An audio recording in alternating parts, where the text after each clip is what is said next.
Coogs House. Is it possible to lose 27-7 and have a defense that was defendable?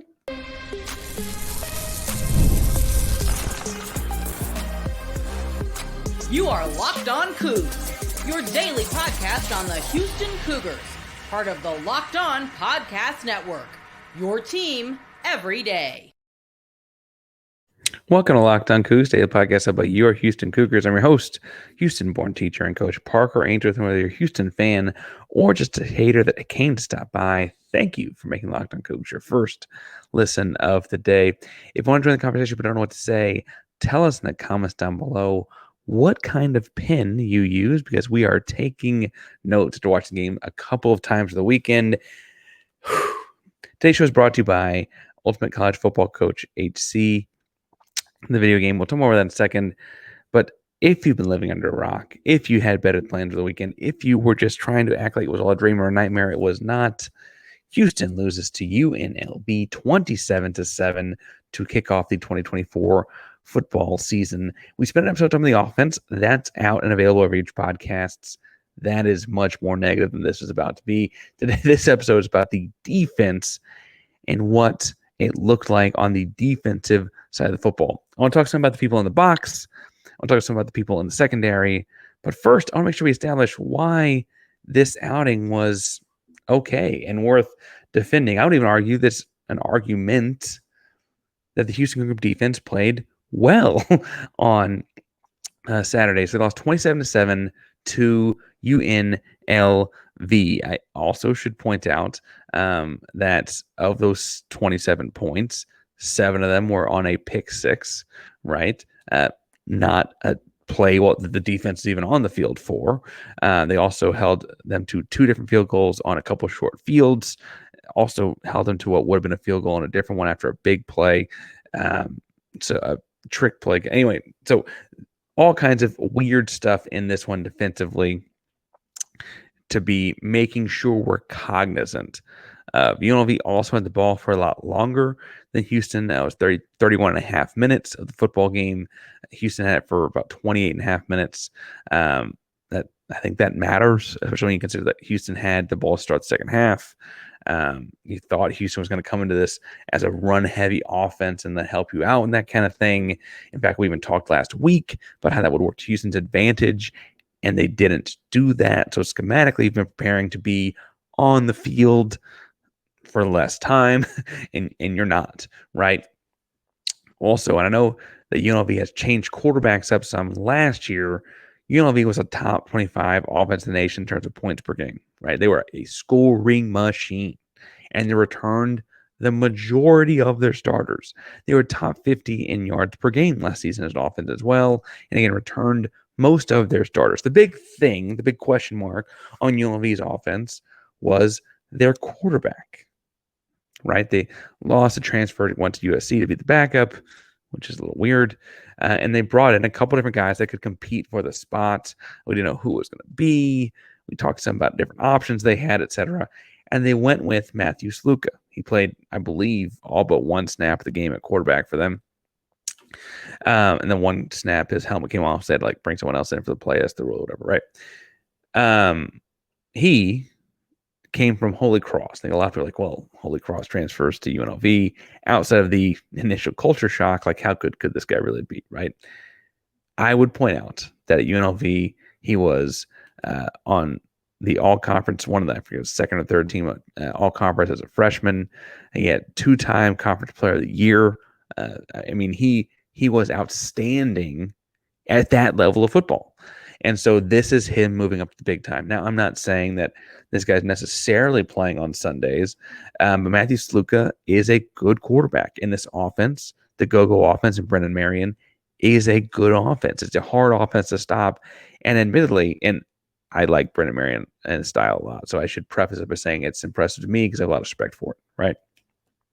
As a guy that coached, so I've been coached in my teaching and coaching career. I always say I'm a teacher and a coach, right? I think I coached varsity football as an assistant for like 9 years, was the running game coordinator for a while. Of that 9 years, a lot of respect for what Brendan Marion's doing schematically. It's hard to stop, right?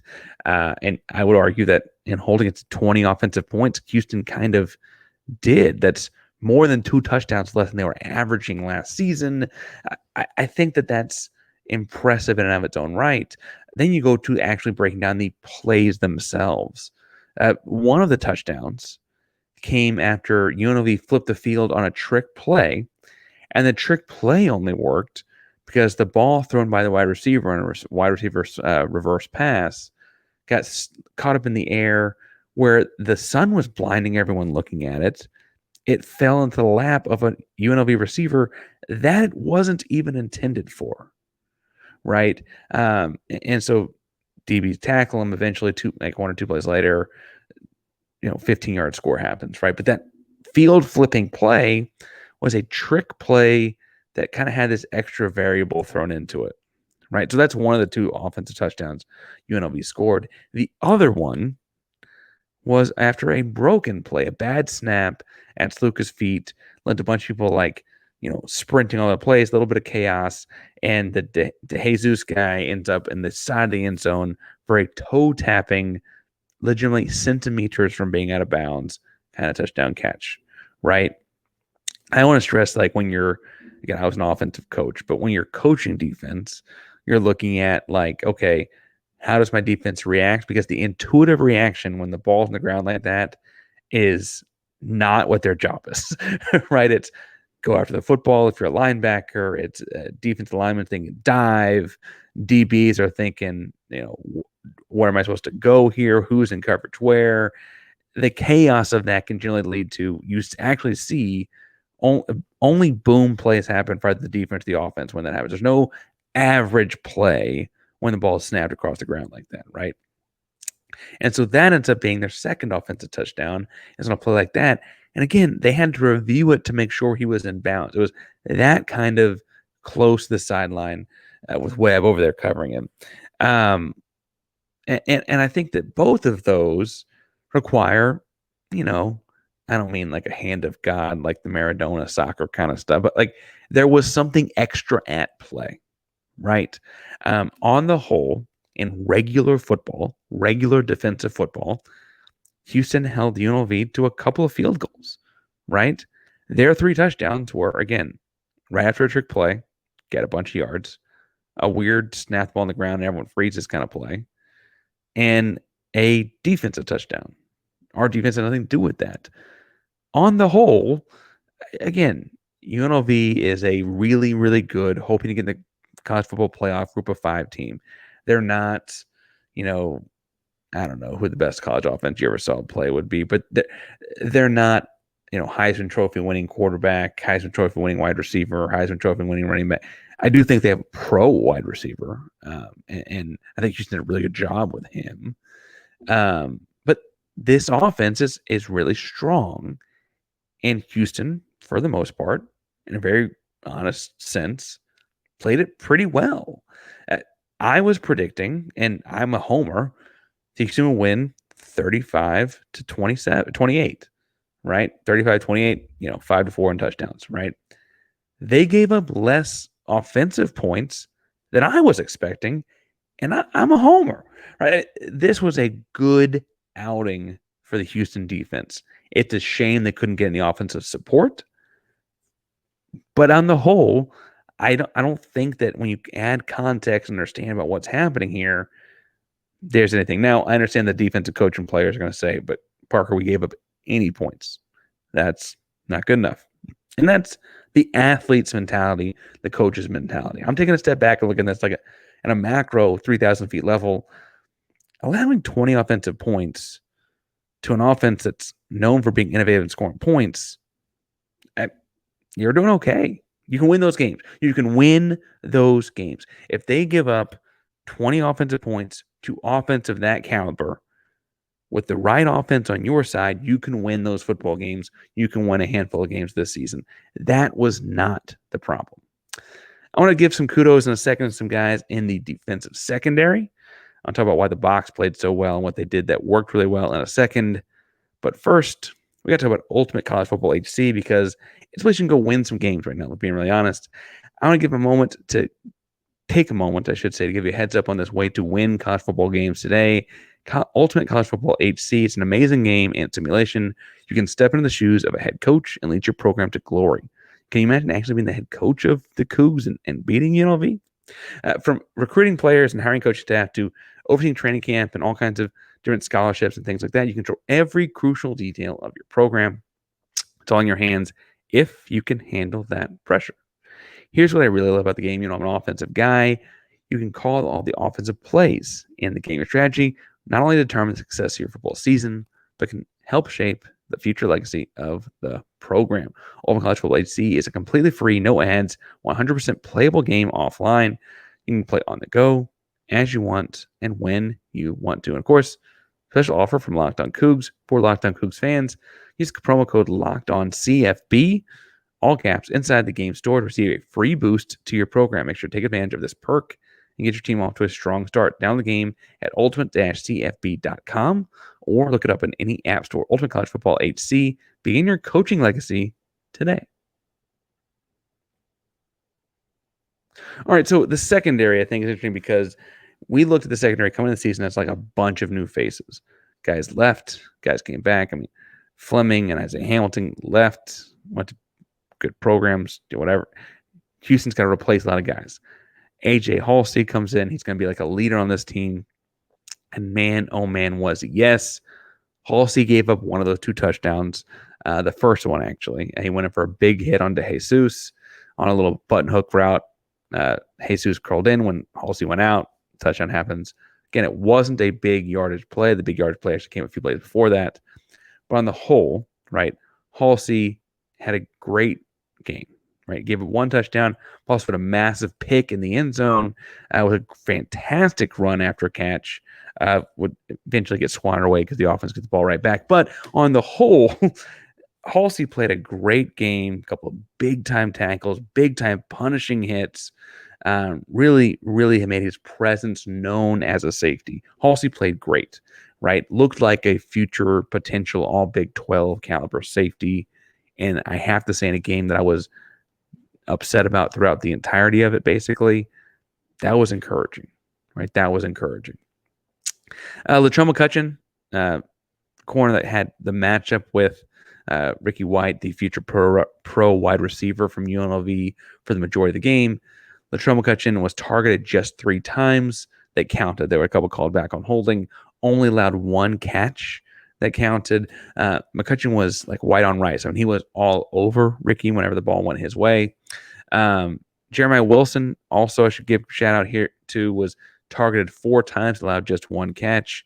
And they calculate targets on the analytical side by how close you are to the defender based on if it's zone or man or whatever, right? How close you are to the offense guy, I should say, when they catch football. Closest guy generally gets good credit with the target.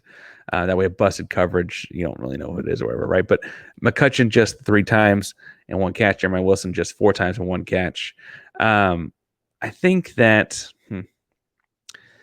there were also times where the secondary, and I want to make sure we give proper credence here, because I think you could point out, like, well, Parker, the 2 touchdowns this offense scored both through the air, the trick play was through the air, etc.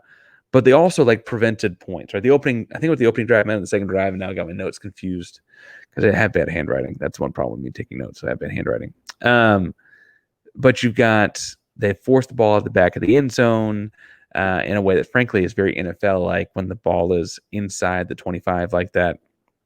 To be using that back end line so well as an extra defender was important and impressive. I liked what both Juwan Gaston and Hershey McLaurin did in that extra corner, that slot type area. I think they're calling it an anchor position. There's a little bit of a lot of things. It looks like they're actually going to flip those 2, and McLaurin's going to start this week against Oklahoma in front of Gaston. I think that may be a schematic shift because I thought McLaurin was better in the box, better box presence, a little bit bigger body, if I'm being frank, the Juwan. But I thought they both did very well in those spots. And admittedly, UNLV didn't need to throw the ball a whole lot. Once they got up, they kind of knew Houston's offense was going to just putter around. And so they just ran a lot. And they probably ran They ran more than they did a year ago against teams, but they've always been a run-heavy team. But the secondary, I thought, kept this go-go offense at bay. UNLV did have 2 deep shots to Ricky White. They got called back for holding, and I saw this on people responding to me on X and stuff like that on Saturday, and I can see you typing it right now. Parker, those big plays would have counted and led to more points, but they got called back for holding. And I say 2 things. That one, if you're telling me that they maybe give up one long catch to an NFL caliber wide receiver, I'm like, you know what? Darn. If only they didn't practice as well. Ricky White's really good. And if you were to tell me that, hey, 1 or 2 of those should have counted, I fine, count one. It's one big catch from an NFL caliber receiver. I think we'll be okay. I'm not sweating too much over that for the first week of football in the Willie Fritz era, right? Second, I would point out that QB pressure is a big part of your secondary, that being able to play in the complement that they play with one another that way is important, in that if those holding calls aren't happening, then you probably have a sack or a hurry or a much more challenging throw, to say the least. And that big catch probably, that's why the penalty brings the play back, silly. It's also, frankly, what was happening to Houston was that they were on offense having trouble, pass blocking and protecting. Meant they couldn't take any of the deep shots past the ball because they didn't have time to develop those, right? And so I would point out that I guess that we did see Ricky White get 2 big plays called back. I don't know that I would give that credit for anything. I just don't. And I was impressed more. I left the game more optimistic about the secondary than I thought it was going in. And you heard me over the summer. I thought the secondary had a chance to be pretty good. I didn't think it would gel this quickly. Secondary typically involves 5 guys, couple safeties, couple corners, and then 1 flex guy. And this flex is getting called the anchor. He lines up a lot of different places. The biggest thing, though, is those 5 guys have to work together, because teams are majority man, majority zone, majority matchup, whatever, but no one's 100% anything. You got to be able to change it up to keep the offense on their toes, keep the quarterback guessing. And truthfully, all of that switching up, all of that meshing, all of the passing, even the passing off of routes as guys cross, all of that takes gelling. The secondary looked really, really gelled, considering it's week 1. Obviously, I'm sure they'll play a much tougher opponents next weekend in Oklahoma in terms of just talent. 4s and 5 stars and so on, right? The Jackson Arnold kid we'll talk about this week. He's probably a better passer than Matthew Sluka, if we're being honest, right? But Oklahoma's also not the juggernaut they were when they were running through a Big 12 title year after year after year. This is not that team either. And so I look at this as like a chance for the secondary to kind of show us what they're made of. We'll talk about it throughout the week, but I thought the secondary looked really good against UNLV. And I think they have a chance to show that was not just a fluke. They can build on this. And frankly, the offense might need them to. The offense is going to need the ball back. The secondary might need to get more than 1 turnover per game if they want to have a chance to win them. And that's not really fair. No one wants to build a team like the 2000 Ravens or whatever, right? But that might be where we're at. And so we'll see. We'll see where things go. We'll see what things end. But I'm encouraged by a number of different aspects of this. And I think that part of the reason they did so well was the defensive line played well, the linebackers played well. And so some of those guys played down in what we call the box. We'll talk about more of that in a second. But first, you'll notice this is my second episode of the day, and that takes some energy. And if you need some energy, let me recommend 5 Hour Energy as the place to get it. I mentioned I'm a teacher, I'm a coach. Obviously, I'm sitting here talking to you on a podcast, do a bunch of different things. 5 Hour Energy is what gets me through the day when I'm after lunch, tired. Everyone gets tired after lunch. 70% of people, based on scientific research, hit a wall after lunch and get tired. If you want to get over that wall, 5 Hour Energy can help you leap over it instead of crashing into it. 0 sugar, convenient, portable size, great pick-me-up, great flavors. I'm a grape extra strength kind of person myself, but they got watermelon, berry, all kinds of different stuff out there as well. Go to 5hourenergy.com, right? Number 5, hourenergy.com. UNLV.com to get the product. They use promo code LOCKEDONCFB to receive 20% off your order. Offer is only valid until September 30th on one order and cannot be used with other promotions. Code can also not be used on subscriptions. Go to 5hourenergy.com, code LOCKEDONCFB, 5hourenergy.com today. All right, so the box, when we're talking about defensive stuff, is generally between the two offensive tackles, right? That's the two sides of your box. And then between the line of scrimmage and the heels of the linebacker. That's the depth of your box, right? And I should point out that the guys playing in there, the defensive line linebackers, I thought played very well in the UNLV game. Now, admittedly, Jamal Morris had an incredibly high PFF score. That is a score, or a grade, I should say, is probably better than a score, that looks at if you're in the right place at the right time, doing the right thing. He played just 35 snaps. Houston played almost 70 defensive snaps. I think that's going to go up this week. He's been slotted in to move up into the starting lineup as opposed to Kendrick Gant this week, and I think he's earned that. I think he played really, really well. His run fits. He doesn't bring some kind of oomph. He's not Kendrick Gant's a big dude, right? But he was just there quicker a lot of the time, and I think that's what you're going to see here.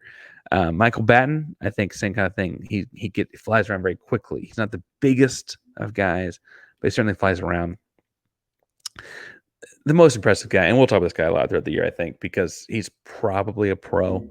He probably transferred to Houston, followed Willie Fritz to Houston to have a shot, to be on TV more, and frankly, to play in the Power Conference and have the competition level and so on. But Keith Cooper's a stud. Keith Cooper's really good, and I was thoroughly impressed by him. I mean, we watched a little bit of Tulane as a Houston fan, but not a whole lot, right? And you watch the spring game and stuff like that, but I was thoroughly impressed with Keith Cooper, and just frankly the combination of power and speed he plays with. Big guy, 6'5", but plays low, and that's, I think, a lethal combination. We're looking at just kind of how pros look for, I should say, how pros look for their talent, or what they're looking for guys that at NFL caliber size can handle the game at that level, but also can play low man wins kind of stuff. Cooper had, I think it's technically, they have him with 3 tackles and a sack. It certainly felt like it was in on a lot more than that as far as disruption goes. And so I want to make sure I shout out Keith Cooper. Zach Strong had his fair share of big plays as well. I think that the defensive line rotation felt fine to me. I didn't know we we're going to see that much Carlos Allen. Carlos Allen's 6 foot 290. Xavier Stillman, the other nose tackle, is more like 315. And so I kind of thought we'd see more of that. But I wonder if UNLV being a little bit smaller themselves, we could see more Carlos Allen, because he played very well as well, and what all that meant. I think people are critical of the box, or critical of the guys that Houston had to defend the box, because they gave 198 yards rushing on 46 carries, right? And I would stress that that's 4.3 yards per carry, which isn't great, but that also is 46 carries that UNLV was going to time and time again. If Houston's in a competitive game, I don't think they run the ball 46 times. And if Houston continues to be in competitive games this season, I don't think you're going to play people that run the ball 46 times. In fact, of that 46 times, if you took off a single 36-yard run, because the only big run they had was 36 yards, if you took off that 36-yard run and made just 45 carries for whatever that is, 162 yards, the average comes down to 3.5 yards per carry. That's a holder.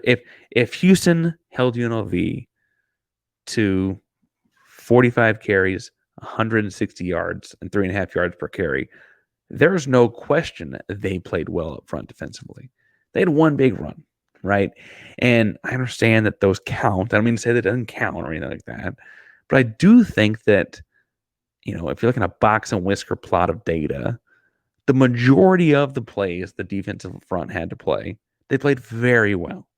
And I would also point out that for an offense that runs the ball more than they pass the ball, Now, the go-go is typically closer to 50-50 than it was against Houston, but they do run the ball more. They didn't give up a rushing touchdown, right? And so I think that Houston and a run-first quarterbacks look a lot more comfortable running the ball and throwing it. Maybe that's a Houston thing as well, but I thought that they did a really good job of boxing things up. I thought they did a decent job getting after the passer. UNLV didn't pass it a whole lot, so take that as it may. The D-line's got a big test this week in Oklahoma. And frankly, it's kind of be like, all right, were those good snaps you had against UNLV, were those flukes? I think some guys will really, like, I'm talking about a lot. I'm going to expect Keith Cooper to play up to the test. He's a Tulane guy. We saw Tulane scare the piss out of Oklahoma a couple years ago, right? I expect those kind of things. But some of those other guys, frankly, I should also point out that, like, Brandon Mack, an SEC kind of guy, played at Ole Miss for a long time. He's going to be ready for the challenge. But some of the guys, whether it's Xavier Stillman or Zach Strong or even Michael Batton, right? We're going to be looking for, like, okay, this is the first big test for you. I understand UNLV is a game, but Oklahoma's a different kind of set of athletes. I think a lot of these guys will pass that test. And the defense gives me whatever optimism I have left for the season. It's all because of them, right? And so we're going to be breaking it down each and every day here at Locked On Cougs. So make sure you subscribe, hit the bell so you know we're live. Locked On Cougs appreciates that you made us your first and second listen of the day today. For your next listen, I would recommend Locked On that way, Locked On Big 12. So make sure you go check them out. Locked On Cougs is proud member of the Locked On Podcast Network. That means your team every day, even when you lose 27-7. Go Cougs.